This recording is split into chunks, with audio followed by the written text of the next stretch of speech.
Take it away, Prabhu.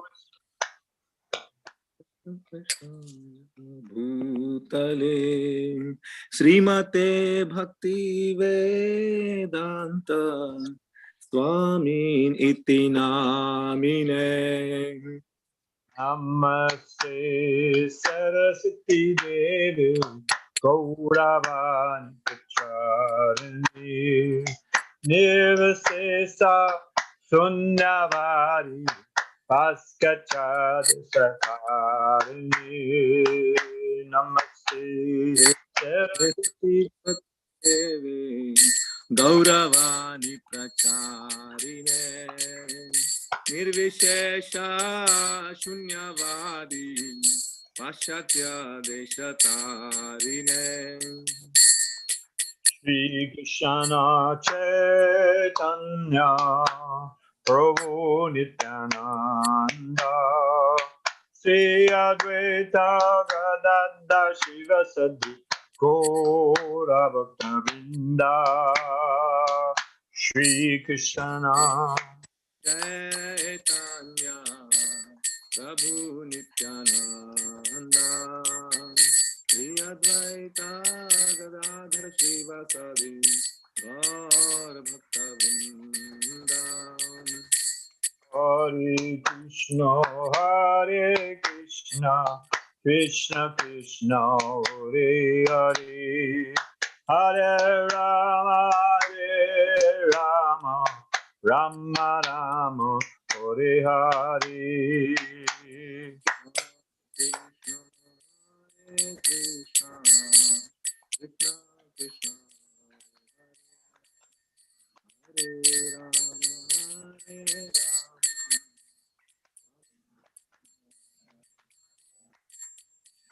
Hare Krishna Krishna Krishna Hare Hare Hare Rama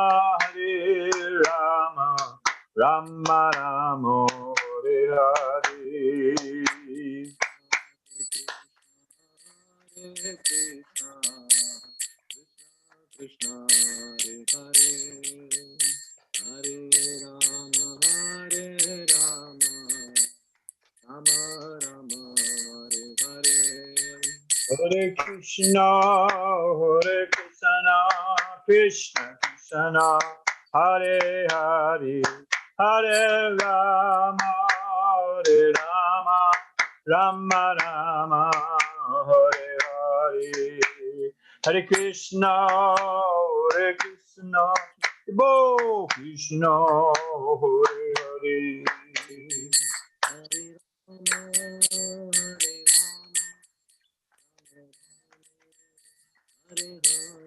Nitya Gaura Haribo Haribo Haribo Haribo Gaura Haribo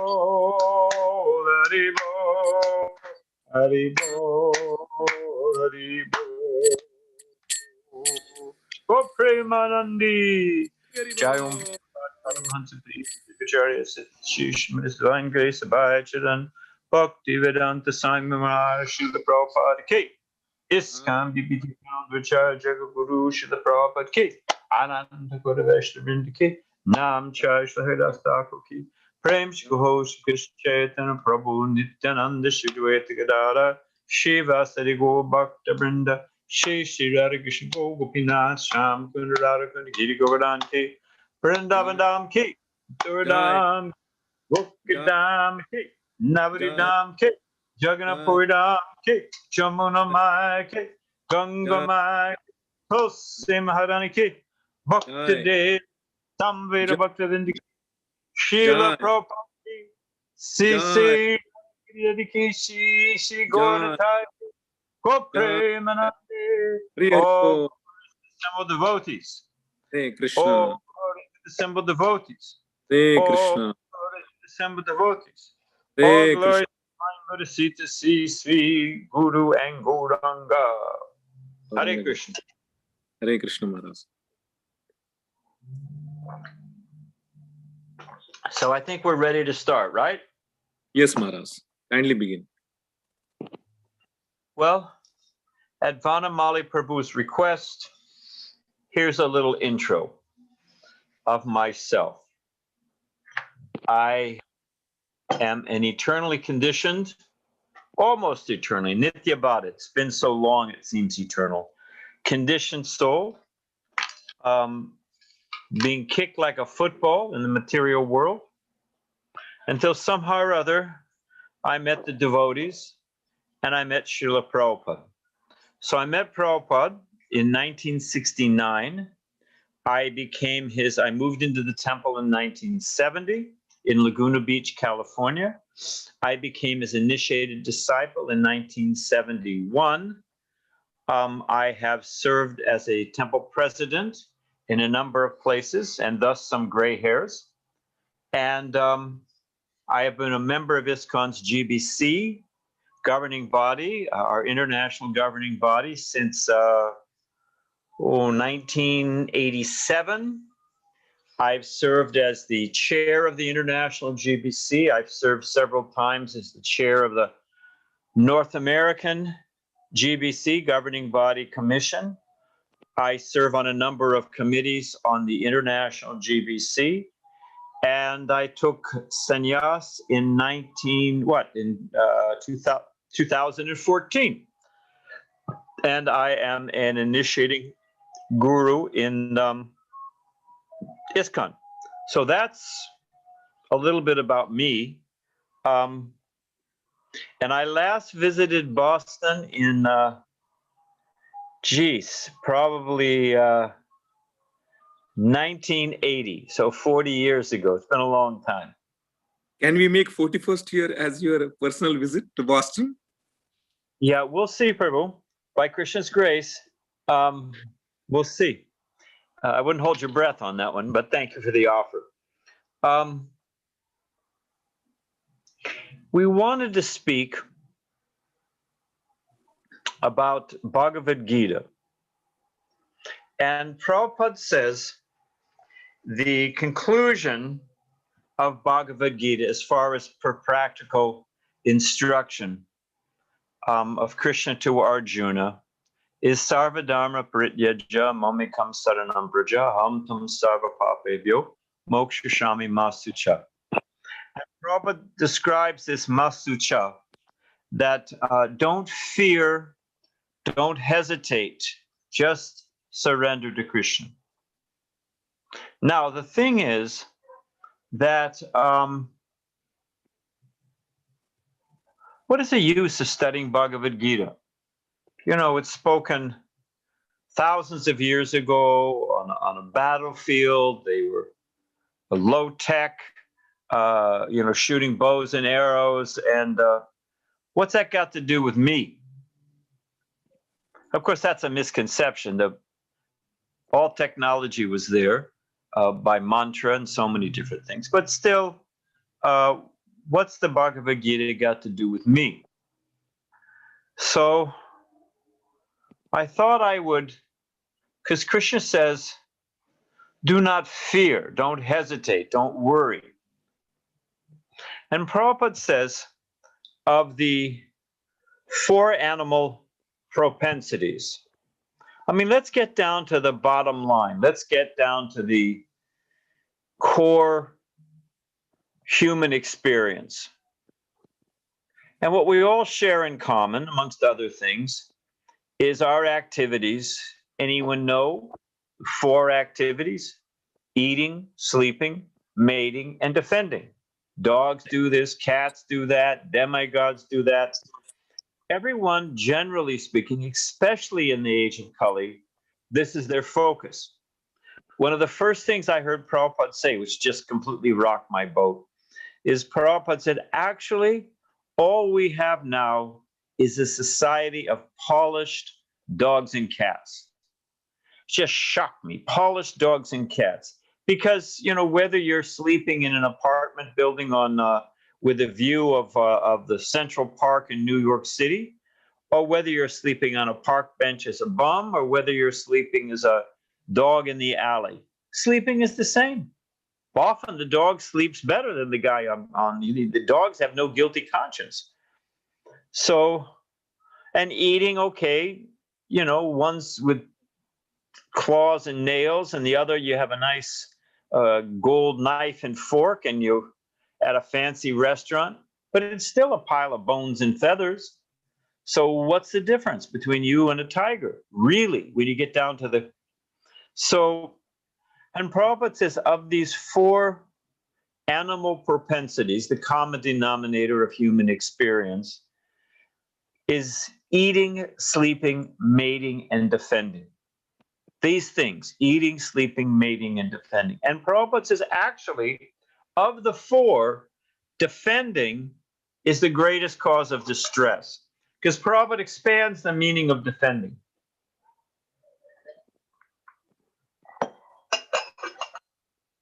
He calls it, defending can also be determined as fearing. And philosophers, psychologists, psychiatrists, they all talk about the existential angst or fear that's the woven in, baked into the fabric of modern life. So what, well, that's got nothing to do with me. What are they talking about? Well, let me lay out some basic fears that we all experience. Because as I was saying in the premise, Bhagavad-Gita actually addresses the core human experience. And core human experience is this element of fearing or angst. And I'll describe different types of fear.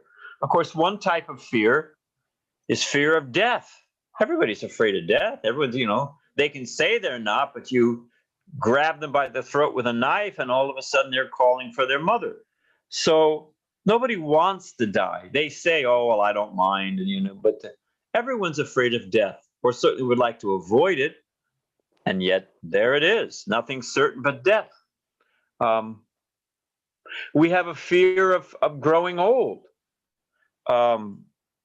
It's very, what is it, the poet, I think it's Dylan Thomas, do not go gently into that long good night, but rage, rage, rage against the dimming of the light.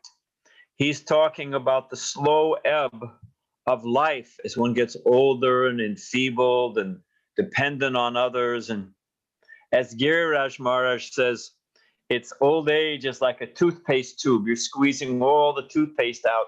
So all the prana, all the life force is gradually squeezed out of the body in the form of old age.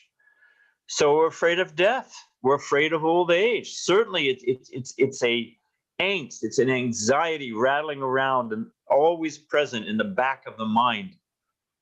There's the fear of loss, both of things and relationships. Oh, you know, I'm going to lose my money, or I'm going to lose my position, or I'm going to lose my, you know, or I'm going to lose my wife or my husband or my children or my... So there's fear of loss. There's fear of death. There's fear of growing old. There's fear of being alone in the universe.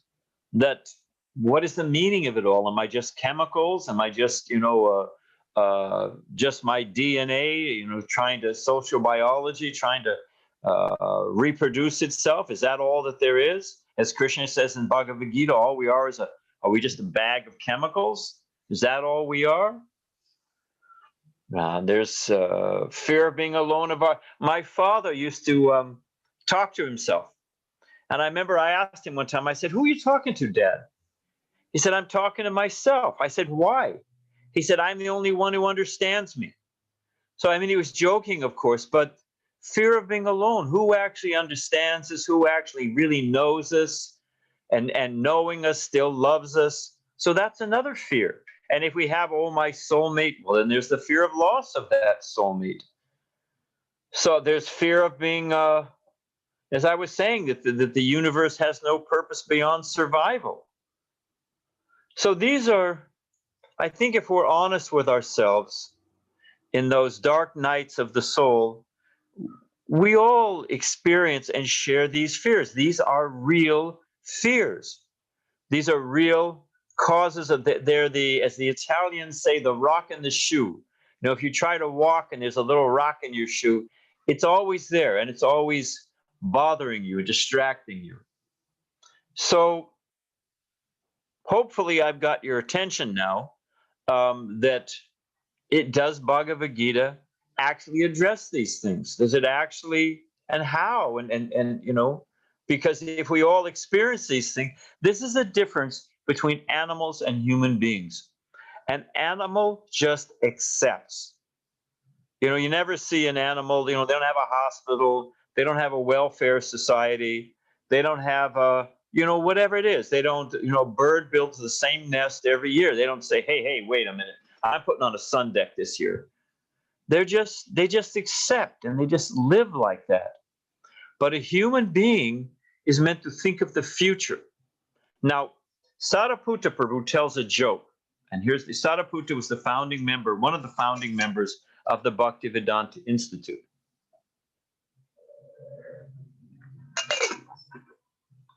And Srila Prabhupada appreciated a good joke every now and then. So here's the joke. And there's a reason I'm telling it. I'll tell you what it is in a minute. So there was a man, came home one night, and he saw that his neighbor was out on all, it's nighttime, and as he drove into his driveway, he saw his next door neighbor on all fours out by the curb under the streetlight looking for something. So, you know, he's a good guy, nice neighbor. So he walked over to his next door neighbor on all fours under the streetlight, crawling around looking for something. And he said, hey, what's up? And the neighbor responded, oh, how are you? And the man could understand that the neighbor was completely drunk, completely intoxicated. So the man said, what are you doing over here? So the neighbor said, I was at my front door. I was trying to open the front door and I dropped the key. So the neighbor said, well, you dropped your key up there by the door. Why are you over here by the street under the street light? You dropped the key there. Why are you here? And the man said, oh, this is where the light is. You get the joke? Ha, ha, ha, ha.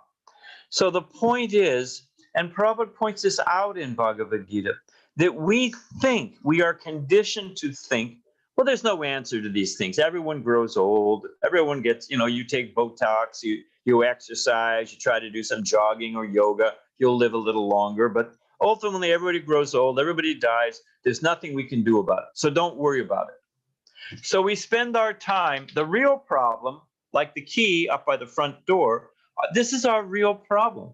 What happens at the time of death? What is the purpose of life? Are there answers to all of these fears? That's what human beings are meant to be doing.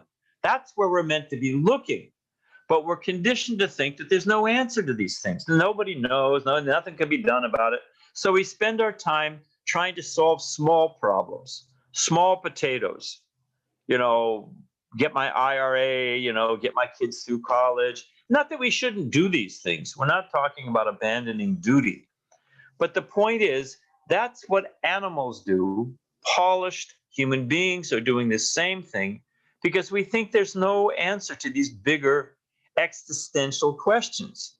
But there is. That's the point of Bhagavad Gita and meeting a genuine Vaishnava. That's the purpose of the thing. It's meant to turn to the light. So just a few answers from Bhagavad Gita. Now, Bhagavad Gita, spiritual understanding, people think, oh, I saw a bumper sticker the other day. California's full of these bumper stickers. And I saw one that said, God is good to me now. Well, what does that mean? It means before you accepted Jesus, God wasn't good to you. He was cruel, and now you're in with the in crowd, so he takes care of you. So the point I'm making is that spiritual life doesn't mean that everything automatically lines up. You always find a parking place when you're going shopping. The stock market just goes up. Your health always. No, the Prabhupada calls it the therapeutic benign hand of the all-good Supreme Lord. It's a great sentence. Therapeutic, meaning it's meant to cure us. Benign means ultimately for our benefit. the all-merciful Supreme Lord. So things are happening to us for reasons. We're meant to learn education, for example. The Latin root of the word education means to draw from darkness into light, to pull forth, to bring out, as from darkness into light. So the message of the Bhagavad Gita is meant, I'll give you an example. There's two things. There's condition and there's consciousness. We have no control over conditions. Just like you guys on the East Coast, you guys have been hit with whatever it is, most of the United States, freezing cold weather out of nowhere. No one has any control over that. You have no control over it. Right now in San Diego, I swear to you, it's 82 degrees. People are turning on their ACs. It's wintertime. Why is it so hot? So I was in New York City one time, and I was flying to our temple in Puerto Rico in the Caribbean. I was going down there to help them set up their Spanish language printing. So I swear to you, in JFK, in the airport, there's a big picture of Puerto Rico. It's a beautiful the photograph, beautiful tropical beach. You know, 2 pairs of footprints, because you don't want to just be alone in paradise. You got to have a friend.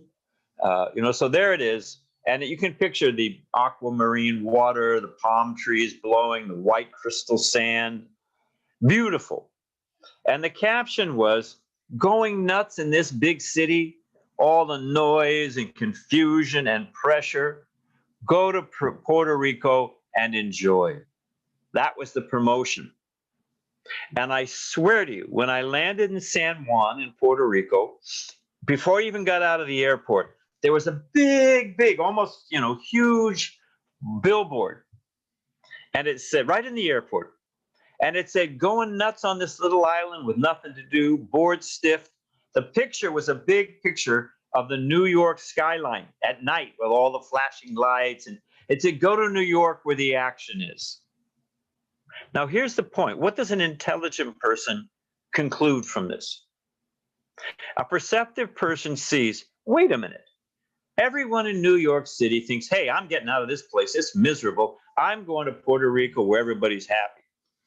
And everybody in Puerto Rico is thinking, this place is boring, this tiny little island. I'm going to New York. So everybody in New York thinks they're happy in the Caribbean. Everybody in the Caribbean thinks, oh, they're happy in New York City. Everyone is thinking that if I just adjust conditions, if I adjust the conditions, if I just have enough money, if I just have the right, I dump this wife, get a new wife, or whatever it is, if I just get whatever it is. We're thinking if we change the conditions, if I move to Florida, if I move from Florida, move to, Timbuktu, wherever it is. We're always thinking if it's hot, I make it a little bit colder. If it's too cold, I make it a little bit hotter. We spend our time trying to find just the right conditions, but we never find them. It's impossible. And even if you manage for a few minutes to put everything together, you got to have the right place, you got to be with the right people, you got to have enough money, you got to have good health, you got to have peace of mind. Krishna says, with the question of peace, where's the question of happiness if you don't have peace of mind? So you have to line up all of these factors. It's like one of those Rubik's cubes, or winning, with a slot machine, ching, ching, ching, ching. All the cherries have to line up to get the jackpot. We spend our whole time trying to manipulate conditions, which we can't control. What does Krishna say? Material nature. Read the instructions on the label. On the instructions, everything you buy, there's instructions on it, an instruction manual. So Bhagavad Gita is the instruction manual for this material world. And it describes the material world as temporary and full of misery. That's the nature of the place, temporary and full of misery. And Krishna says it's constantly mutable. Anybody know the Buddhist saying, nothing is certain but change? That's a fact. Because this material world is constantly shifting. So if our happiness is based on conditions, and conditions a priori axiomatically, by design of the place, will always change. What does that say for our happiness? It will always be slipping through our fingers. So happiness depending on conditions. We can't control conditions. What can we control? If we can't control the conditions, what can we control? Also starts with the C, and I said it earlier. Anyone know? Anyone want to guess?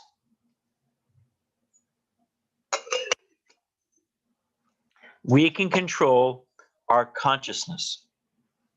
Our consciousness.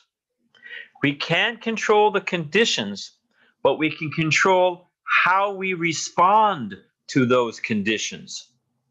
You follow the difference? Can't control conditions, and they're always shifting. But consciousness, that we can control. In Bhagavad-Gita, there's a series of analogies, and wisdom is compared to several things. Let's see if anybody can. Do you guys know how to raise your hands? Let's see. Yes. Okay, so raise your hand if you know why wisdom is compared to a boat. In Bhagavad Gita, Krishna compares transcendental knowledge to a boat.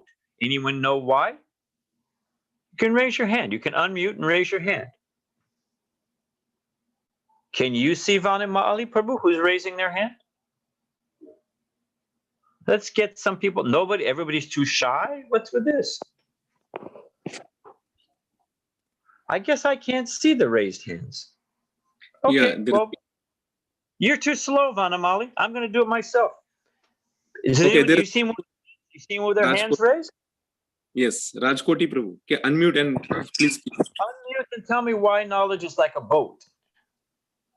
Hare Krishna Prabhuji.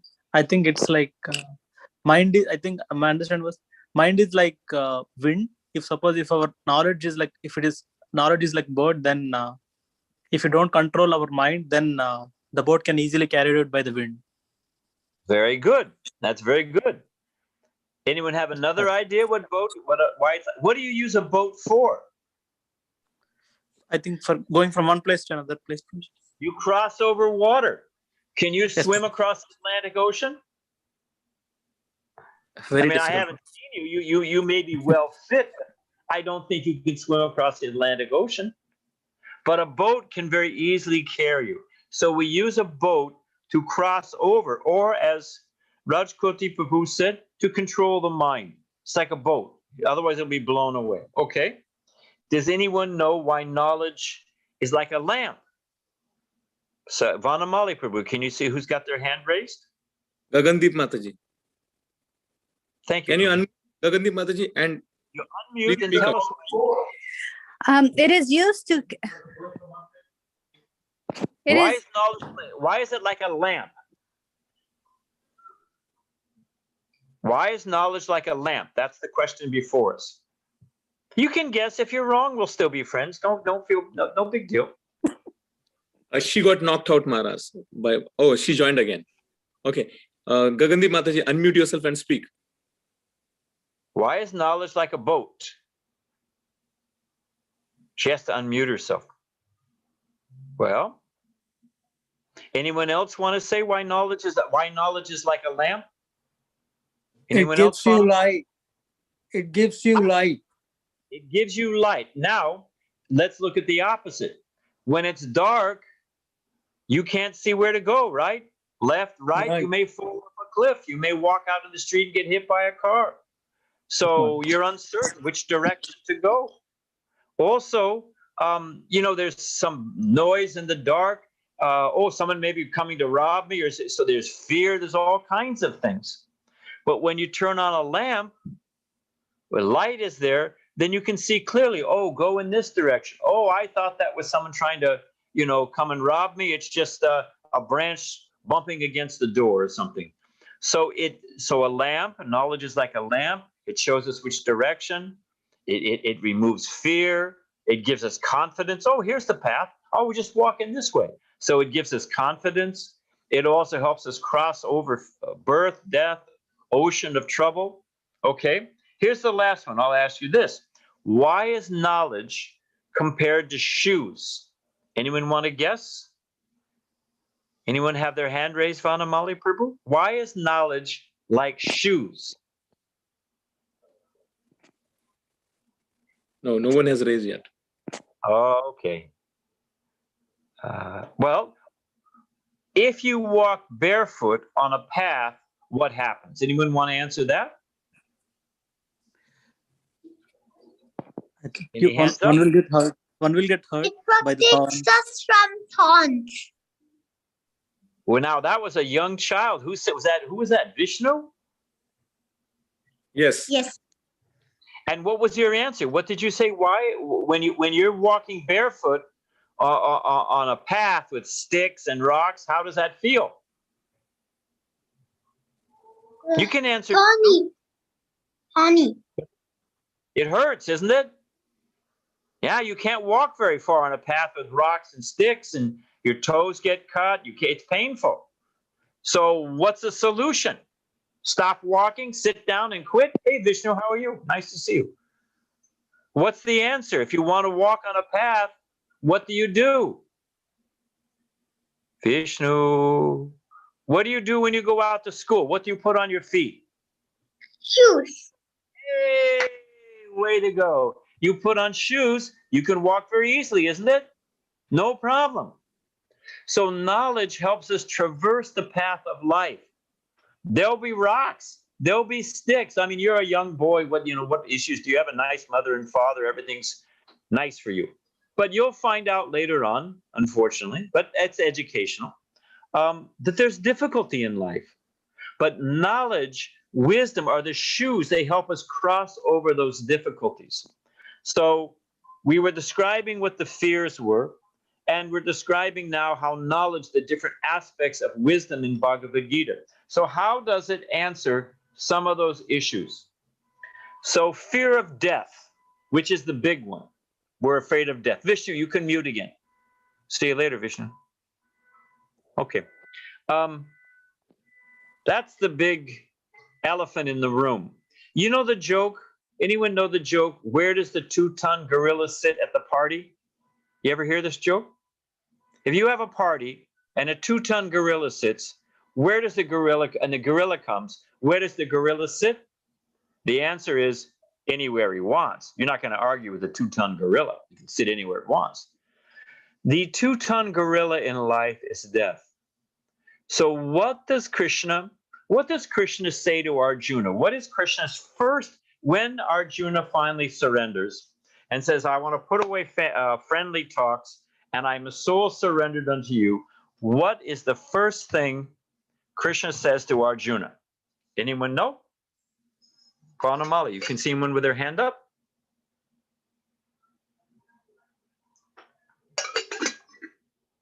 Did we lose Vanamali? Oh, we're a ship adrift. No, Rachna Mataji. Can you unmute Mataji? Hare Krishna, Prabhuji. Anybody else? Okay, yeah, good. Someone new. So what is the first thing, just to set it up again, what is the first thing that Krishna says to Arjuna once Arjuna says, okay, you can instruct me? Krishna says, like, Arjuna, what has happened to you? You are such a great warrior. And from where all these impurities have come upon you, you are a Kshatriya and you are behaving like... you're on the right track. You're almost there. What does Krishna call Arjuna?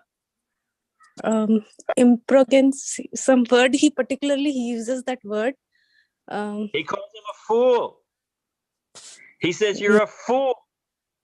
Why does he call him a fool? Why is Arjuna called a fool by Krishna?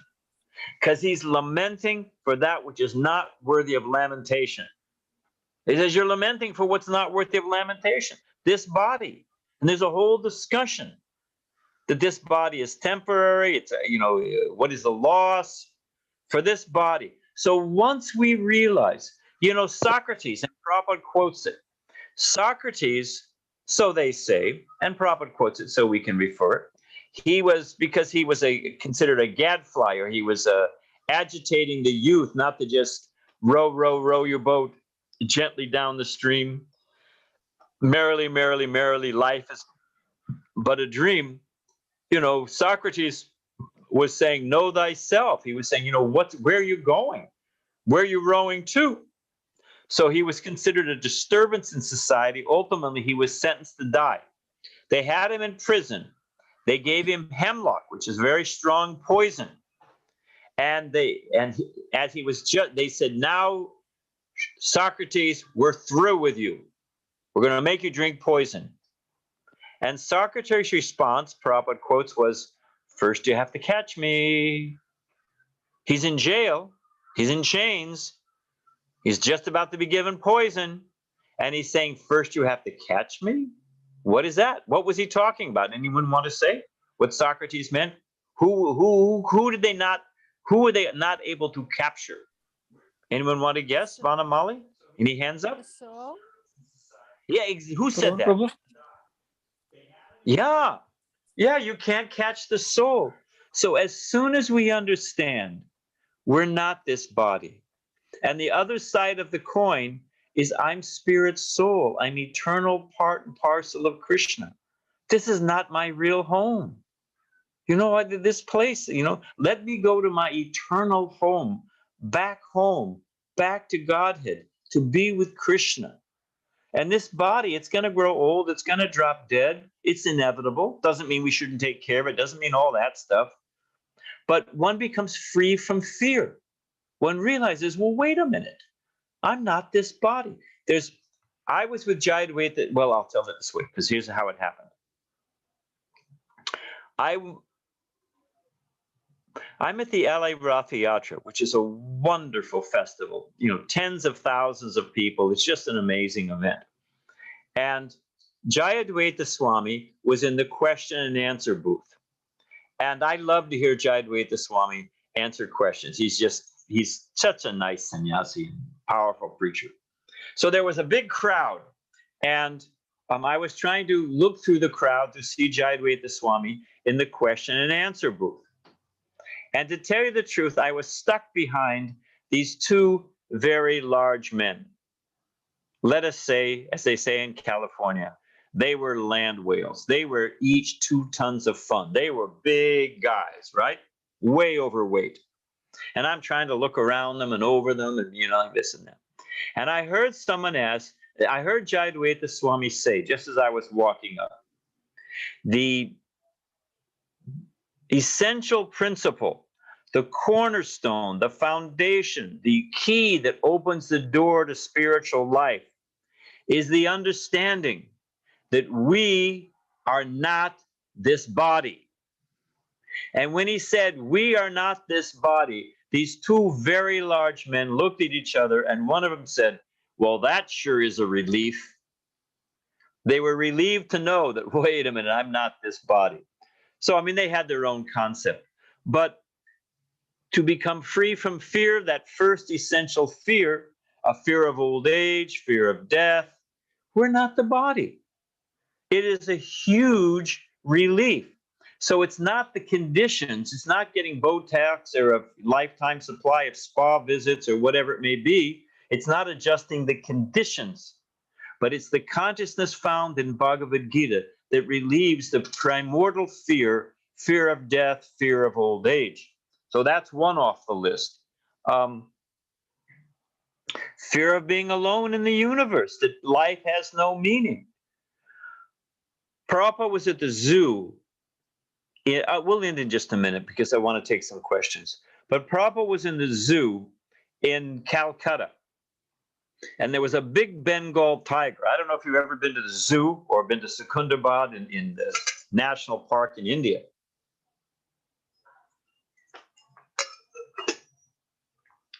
But a Bengal tiger is a fearsome beast. That tiger, forget Bruce Lee, hi-ya, with his karate.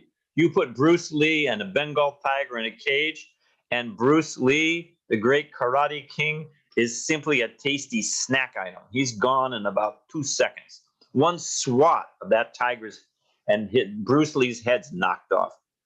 So they're a fearsome beast. But there was a little boy, the tiger was in a cage, and there was a little boy, and the tiger was roaring. And the little boy was leaning forward, roaring back at the tiger.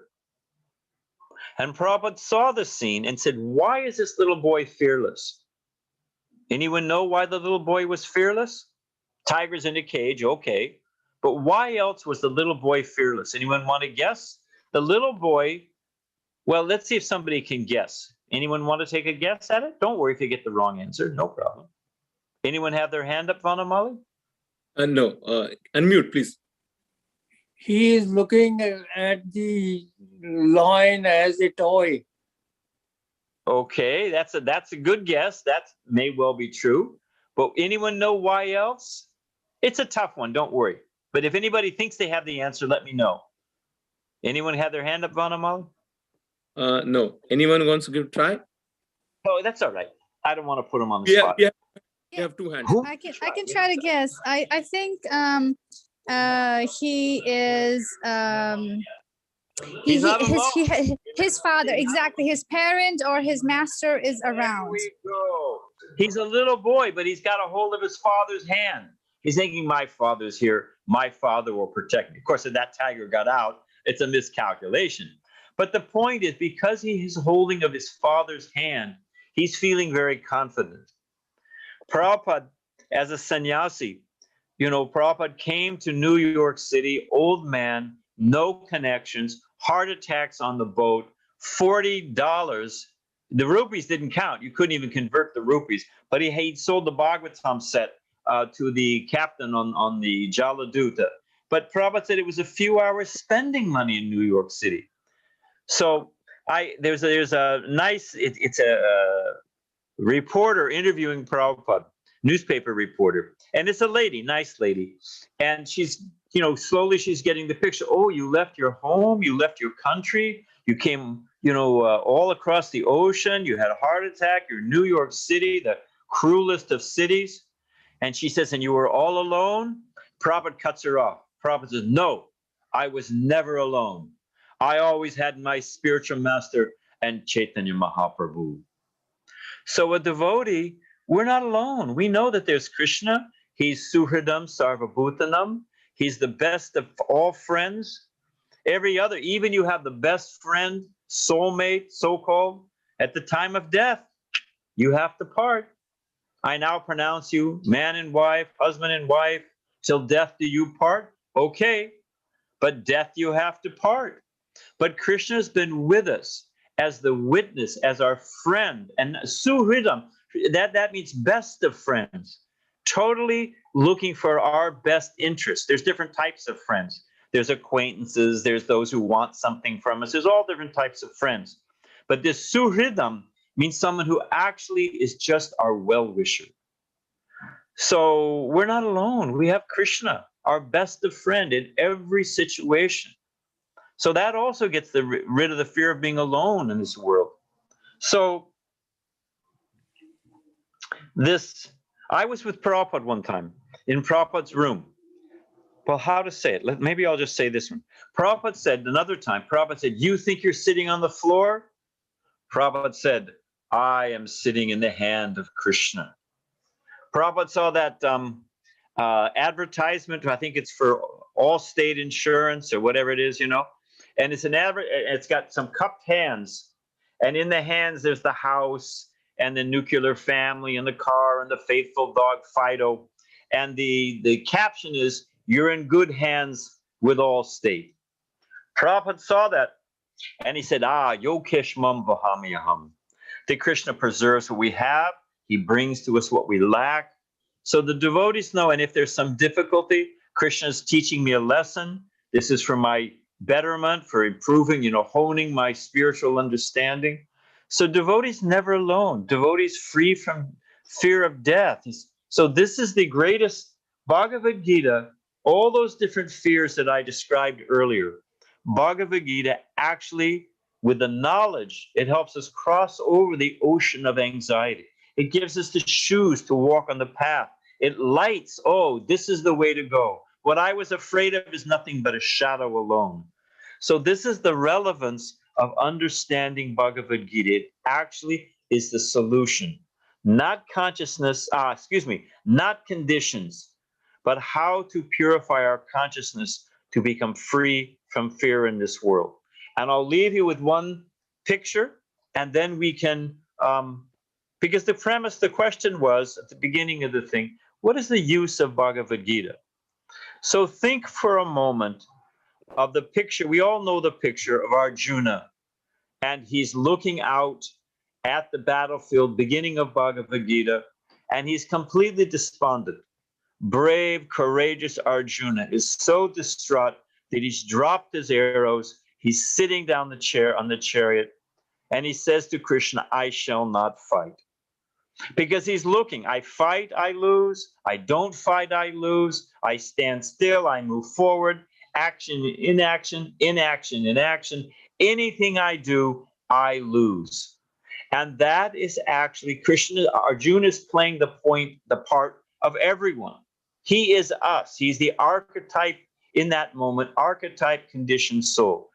Anything we actually do when we think about it, there's no relief. It's like struggling in quicksand, you're just going to sink deeper. So that despondency, picture the Arjuna with his head in his hands, completely bewildered. And there is blissful Krishna smiling just about to speak. So that's the beginning of Bhagavad-Gita. Now picture, I wanted to read this verse, picture at the end of Bhagavad-Gita. There you have Arjuna, bold, ready to fight. He's blowing his conch. Krishna's blowing his conch. So I'm going to read just from the 18th chapter, just 2 verses. Now this is Krishna concluding the teachings of Bhagavad-Gita, speaking to Arjuna. For time's sake, I'll just read the English. This is Krishna speaking. This is Bhagavad-Gita, chapter 18, text 72. This is the conclusion. Having heard Bhagavad-Gita, Arjuna, Krishna says, "O Arjuna, have you heard this with an attentive mind? And are your ignorance and illusions now dispelled?" Krishna asks Arjuna. What is Arjuna's response? Despondent, distraught, overwhelmed. Now having heard Bhagavad-Gita, how does Arjuna respond? Now this is 18th chapter 73, next verse. Arjuna said, "O dear Krishna, O infallible one, my illusion is now gone. I've regained my memory by your mercy. I am now firm and free from doubt and prepared to act according to your instructions." Firm and free from doubt, free from fear. That is the benefit of understanding and practicing Bhagavad-Gita. It is the solution to all anxiety and all fear. So we can end there. Thank you very much, Prabhus, for listening patiently and for some good answers. And let's see if anybody has any questions. Good if you have a question on what we talked about. I mean, you could ask any question, some Stump the Swami question, who was the, fourth wife or the fifth Manu, and okay, fine. But let's see if you can ask a question. If anybody, I don't want to scare anybody, but let's see if you have a question on what we talked about today. Anyone have a question? Don't be shy. Vanamali, you have to be the cue master because I can't see what's up. Okay, Maharaj. Yeah. Okay. Kaushik Prabhu, you wanted to ask, and then Rajkoti Prabhu. Thank you, Vanamali Prabhu. Maharaj, you gave us a nice point by saying that a devotee sees everything good and bad as a mercy of Krishna. But for people like me, devotee is a long way to go. So how do we understand what is happening to us is because of the protection of Krishna or our own karma? Well, what does Krishna say in Bhagavad-Gita? Are we the cause? Is Krishna the cause of our suffering? No, we are the captain of our fate. Ultimately, Krishna is the dispenser of the law. But when the judge sentences, and I'm going to get to something else in a second, because there is a purpose for it. When a judge sentences the criminal, it says, okay, you're going to jail for 20 years. Is it the judge's fault or the criminal's fault? Kaushik. It's the criminal's fault, Maharaj. It is the criminal's fault. The judge is completely neutral. In the next case, the judge may award someone, they're suing some chemical company or something. He may award them $20 million. Is it the judge didn't like the criminal and likes the other guy? No, the judge is neutral. But based on the facts, based on the activities of the individual, the results come. Okay, now here's the big thing. Because it's a good question. Thank you for the question. It's a good question. And there's many good things we can learn from the Christians. Don't get me wrong. There's many good things we can learn from them. Tolerance, humility, simple faith, so many things. Charity. We can learn a lot of good things from Christians, no doubt about it. However, one of the big stumpers, because I was raised in Christian tradition, and one of the big stumpers is big questions that lead people to become atheists. If there's only one life, because that's what they all say. Of course, Jesus never says that.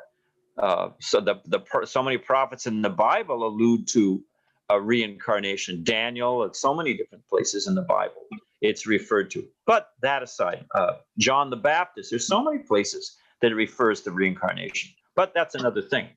So the general tradition is we only have one life. Okay.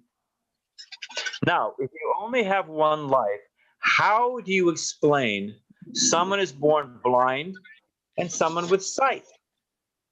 Someone is born with a very easy life. Someone is born with a very difficult life. Is God capricious? Is he whimsical? Is he cruel? Is it just like a lottery and, some people get a lucky ticket and some people don't? That doesn't make any sense. If God, the Christians will tell you, and rightly so, that God is all powerful and God is all merciful. Think about these two things. God is all powerful. Okay, they'll agree. Yeah, that's true. God is all merciful. Okay, that's true. Now, if God is all powerful, it means he has the ability to fix our suffering. He could intercede. He could step in and give us sight or, not make us crippled in the first place or, So if God is all powerful, he could fix things if he wanted to, right? Otherwise, he's not all powerful. Now, if he's all merciful, it means that he would. If he can, then he would step in. So why doesn't he step in and fix our suffering? Why? If he's all merciful, is he just cruel? Is God sadistic? He likes to see us suffering. What is that all about? So Prabhupada describes there's 3 reasons devotees suffer. 3 reasons. One of those reasons is that we suffer because it's a token reaction. We killed somebody in a previous life. We're meant to get our head cut off. Instead, we just bang our head on the door or something like that. So devotees, we get a token reaction. You have to pay a little something, you get a token reaction. It's greatly reduced by Krishna. So that's one thing. It's a token reaction. The other reason Prabhupada says we suffer, another reason devotees suffer, is to set an example. Look at Srila Prabhupada. Look at the Pandavas. Look at Kunti Devi. Look at Prahlad Maharaj. I mean, you can go, look at Dhruva Maharaj. You can go right through the Bhagavatam. And we see the great devotees, how they dealt with difficulty, how they took shelter of Krishna, how they were faithful. The Pandavas, how ultimately they were victorious. So devotees suffer to set an example for others. People learn, oh, wait a minute. It's not the conditions, it's the consciousness. Just see this person's pure love, pure devotion in their consciousness, how they're able to tolerate, how they're able to transcend. So we set an example for others. There's a third reason devotees suffer. Prabhupada said our tendency, one of the characteristics of the soul, Satchidananda Vigraha, one of the qualities of the soul is stanu. Stanu means steady. Our tendency is to become comfortable, to stay in our current state. Stanu, to be steady. So Prabhupada says sometimes, just like you pull, classic example, you pull a worm out of stool, the worm will crawl back in. So we have a tendency to try to become comfortable in whatever our condition. And therefore, Prabhupada says, another reason devotees suffer is Krishna every now and then gives us a good kick in the pants. Don't stay here. Don't stay in this material world. Because that's the point of the thing. The point of the thing is, Prabhupada calls this material world a schoolhouse, jailhouse. Those people who are a disturbance in the spiritual world don't want to serve Krishna. We come to this material world. Just like if they lock up all the criminals. They just, because they're a disturbance. They're robbing and pillaging and stealing and lock them all up in prison so that the peaceful citizens can execute their duties in life without disturbance. So, I mean, it's a simple example, but we're in this material world because we did not want to serve Krishna. At some point in time, we became just the hint of envy. Well, why Krishna at the center? Why can't I be at the center? I mean, there's an answer to that. Only Krishna will make us happy. That's a fact. Krishna can't help it that he's all attractive. We can have our own universe. We can be Lord Brahma. We can have an unlimited lifespan with no distress. Still, nothing beats Krishna. Loving Krishna, associating with Krishna, seeing Krishna. Krishna's the best. So Krishna wants to give us the best, which is himself. And therefore, he puts us in circumstances in this world. Don't stay here. Or if we're lusty, or if we're envious, if we're honest with ourselves, we all have our shortcomings and attachments. And the purpose of this material world is to educate, like I said, to draw from darkness to light. So suffer for the devotee, he can see the purpose behind it. If we pray to Krishna, why has this happened? Why are you doing this? We will, over time, see that this is meant for the betterment of myself, to break my attachments, to hone my spiritual characteristics, to make me my better angel, as they say in the Bible. So we understand what suffering is. Suffering is the therapeutic hand of the all-merciful Supreme Lord to pull us out of this material world. I'll give you one analogy and we'll end. We'll take one more question. In the old movies, black and white movies, the villain ties the damsel in distress onto the railway tracks. You got the picture?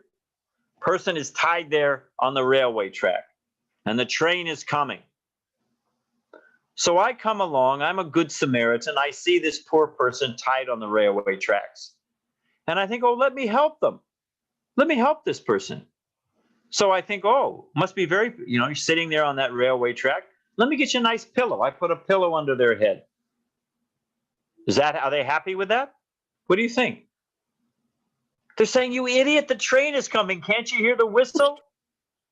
And I think, yeah, that whistle is probably quite distressful. Let me give you a nice set of Bose headset. What's your favorite music? We'll pipe in your favorite music and you won't have to hear that whistle. Is that a solution? The person says, you idiot, I've been calling here for hours and all I get is a fool like you. I've been calling for hours. You think, you must be very thirsty. Let me get you a nice glass of lemonade here with a nice crook-neck straw so you can just lie there and... Anyone have an answer? What is the best thing I can do for that person on that railway track? Release Can I him. make them? Who said that? Rajkoti. Yeah, you release them. You get them off the track because the train is coming. So this material world, birth, death, disease, and old age, Krishna says, time I am, the destroyer of all things.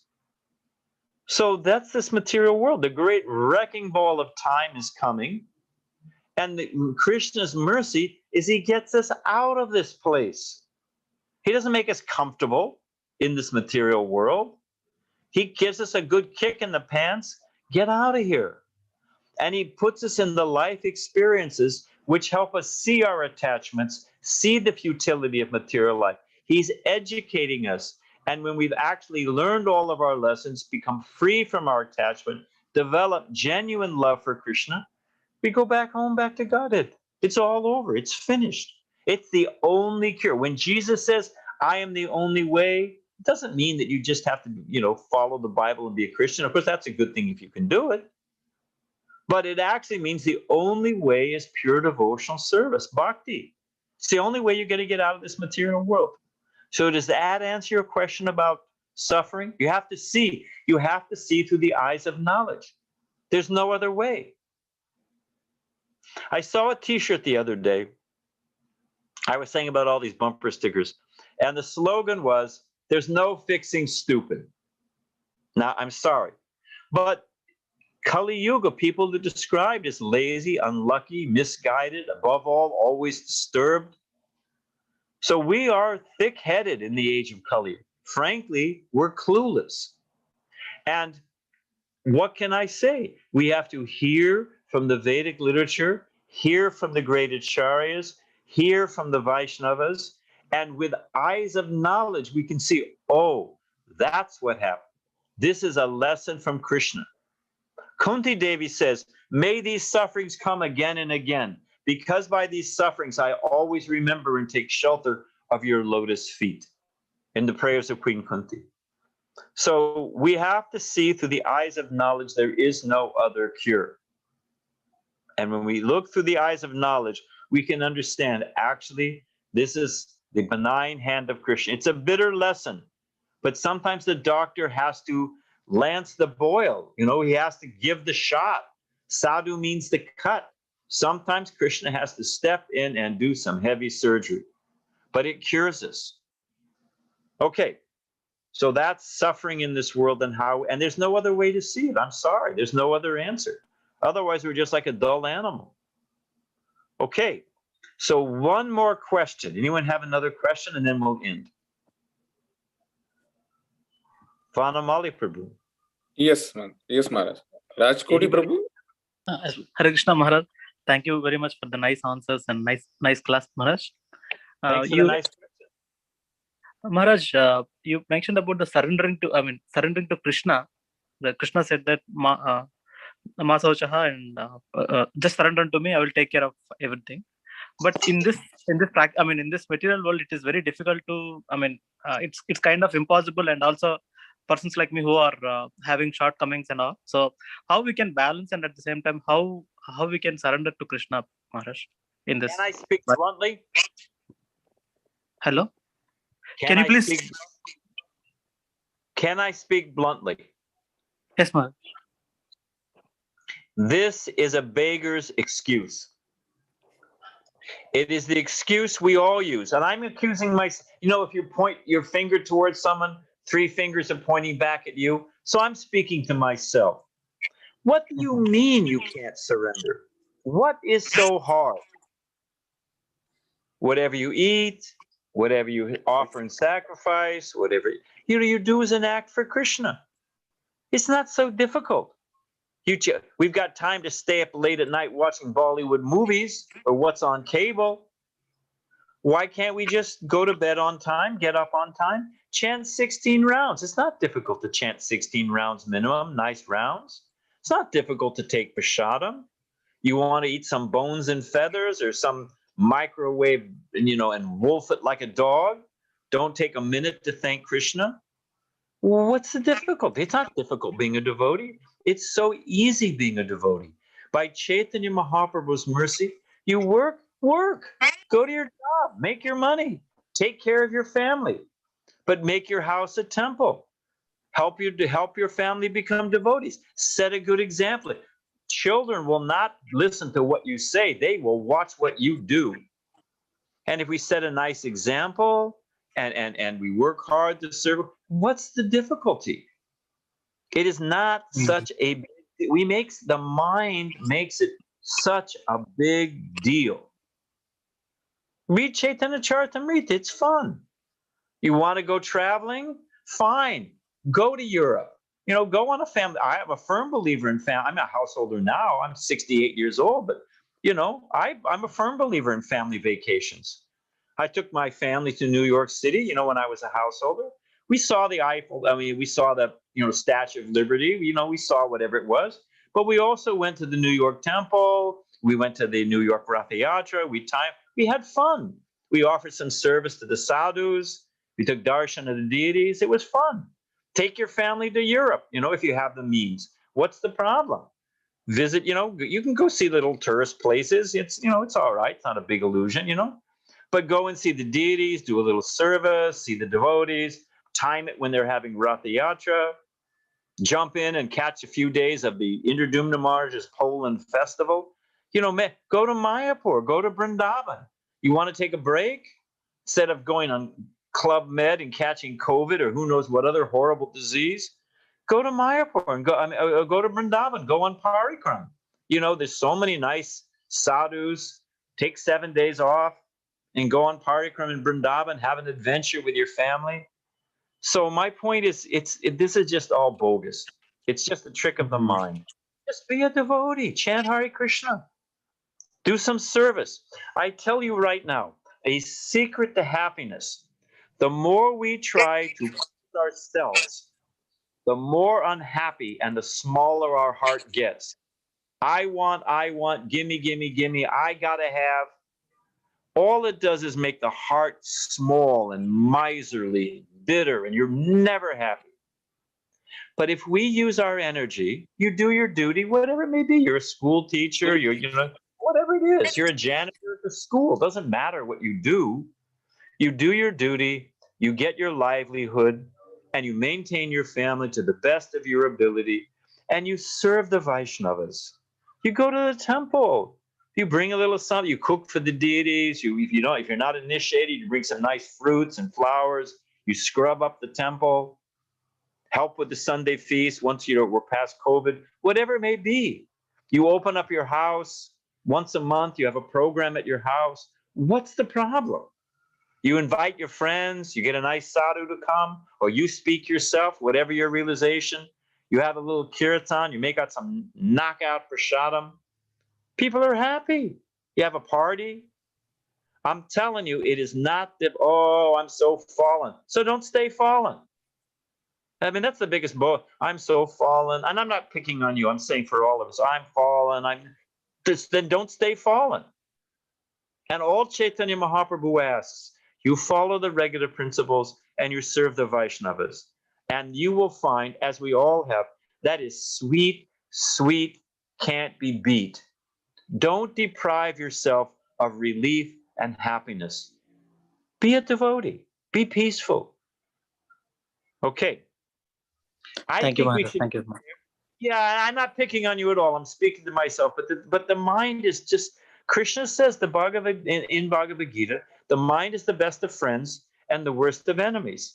And in our conditioned self, the mind is the worst of enemies. And it's got so many bogus excuses. But Chaitanya Mahaprabhu has made it so easy. So we just take up the light instructions of Chaitanya Mahaprabhu and be happy and serve the Vaishnavas. Okay, Prabhus, we should end there. Thank you very much for your kind association, and all glories to Srila Prabhupada, okay? Yeah. Thank you very much. Hare Krishna. Thank you, Maharaj. On behalf of ISKCON Boston, we express our deepest gratitude to you. Thank you for your kind association and your lecture. And thank you for your association. Hare Krishna, Prabhus. Hare Krishna. Namo Vishnu Padaya Krishna Prachaya Bhutale Srimate Bhaktivedanta Swami